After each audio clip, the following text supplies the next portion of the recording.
Hi there. So in today's lesson, we're going to take a look at furthering our explorations into triads on the guitar and how you can connect them, deepen your understanding of them, practice them, and become a little bit more flexible with them when you're making things up on the fly, which is awesome. So let's talk about today's video about exploring triads, particularly looking at nice bass lines. So let's start with this. We'll start in the key of C, and we'll start in doing, say, a 1-4-5 progression, where in a 1-4-5 in the key of C, I would have I would have C as my 1 chord, F as my 4, and G as my 5. And we've looked before at connecting things with melody. We've looked at connecting things by voice leading, where we want all of the voices to move as little as possible, which was what it would be. That kind of stuff. But today we're going to look at creating nice bass lines. So let's start. There's two kind of main ways I would think about this. And the first one is, what if we kept a descending bass line? So what I'm going to do for this is we would have C. And now the important thing is I really want the bass line to move every chord so that we get this. We're not trying to voice lead, and we want everything to sound like it's falling. So this is the only rules. I need to connect these with different inversions all the way down. And if you don't know the inversions, I have a ton of videos on the subject on my channel. But let's start in this root position C major. So I have 10, 9, 8 in my left hand. If I go down to F with the 3rd in the bass, that's my closest F while moving my bass line. And this is 7, 5, 6 on the D, G, B strings is what I'm grabbing here. So there's my F with the 3rd in the bass. This is then going to fall to G in root position, which is 5, 4, 3 on those same strings. And then I'll fall to this C over E, which is 2 open 1 on the same set of strings. So here, my bass line is... And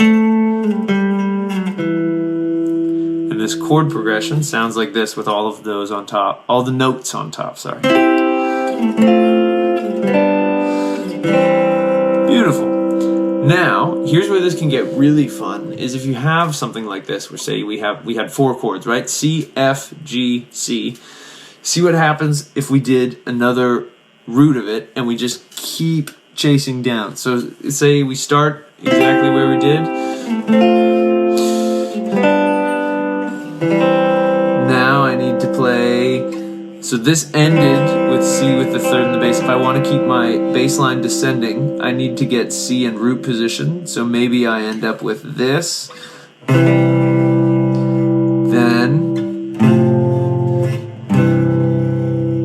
Sorry, that wouldn't be right. It would be this. And then there I went back to a normal C. So what did I just do? I played like we did before. Now here, when I get low, I need to get C, because this is C with the 3rd in the bass. I need C with the root in the bass, because that's my next inversion. So I played this, which is this triad shape, just has to hit an open string. Then I got back to F over A. Then I got down to G, root position. And then I went to C root position here because I couldn't go to the C below this G, so this went like that. Now, we can do the same thing starting from any inversion. So say, what if we started this from C with my 3rd in the bass way up here? So I'm on 14, 12, 13, same set of strings, D, G, B. And I've got this C with the 3rd in the bass.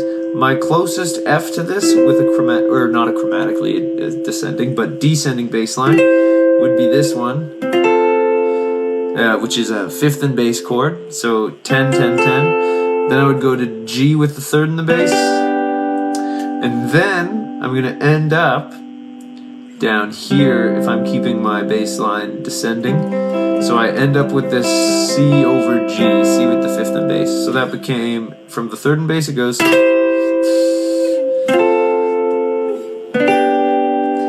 Now if I kept chasing this down, I get 3rd in the bass here, then 5th in the bass, F.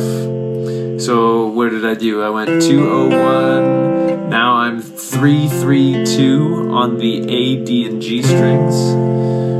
This is going to fall to, what did it end up falling to? Is it a third in bass? Yep. So G with the third in the bass, so this is 2 open open, and then I ended up on C with my 5th in the bass, which would be 3 3 2 on the E, A, and D string. So one more time, this is what that starts like from third in bass. Then, and sorry, this is going to fall.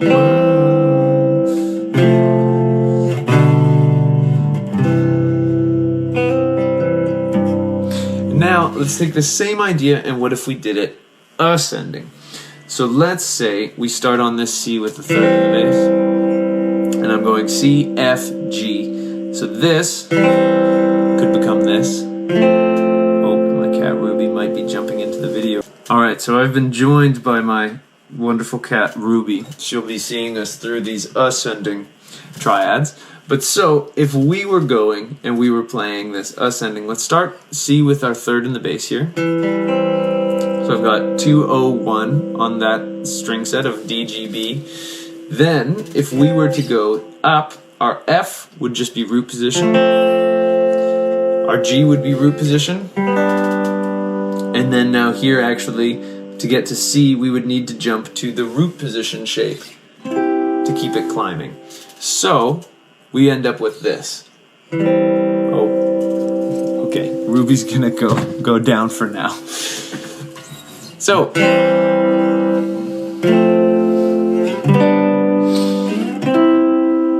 then, that of course can repeat itself in another octave, so then,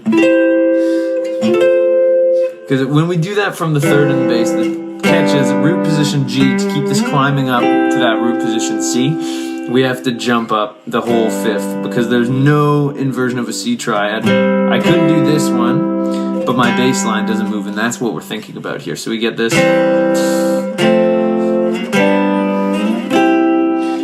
Then we could jump here and go. So this is continuing this into a second octave. This is C over E. So this is 9 8 8, going to 8 8, or sorry, 10 10 8 for F major. G is 12 12 10, and then C is going to be 17 17 15. So way up there. We could again do this if we started from, let's say we start from C with the 5th in the bass. There.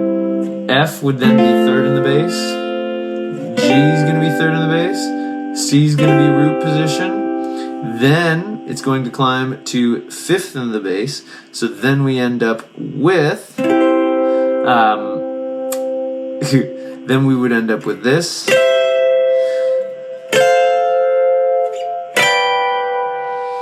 Then, beautiful. So these are just ways of getting you to think about and see your triads in different ways, where if you think about this bass motion, and again, there's no necessarily strict rule where it has to be going only down and only going up. This is just a quick way to get you into thinking about it, and it gives you kind of a framework to work through these. So I really hope that these concepts were clear. I hope you enjoyed the video. If you did, I'd really appreciate it if you could like and subscribe. Really helps me out more than you could know. If you want to take a guitar lesson with me, I have a link to that page down in the description there. I'd love to work with you. I've been working with a bunch of you guys from YouTube lately. I'm taking all genres and levels of students, and it's been a blast working with you and connecting with people all over the world.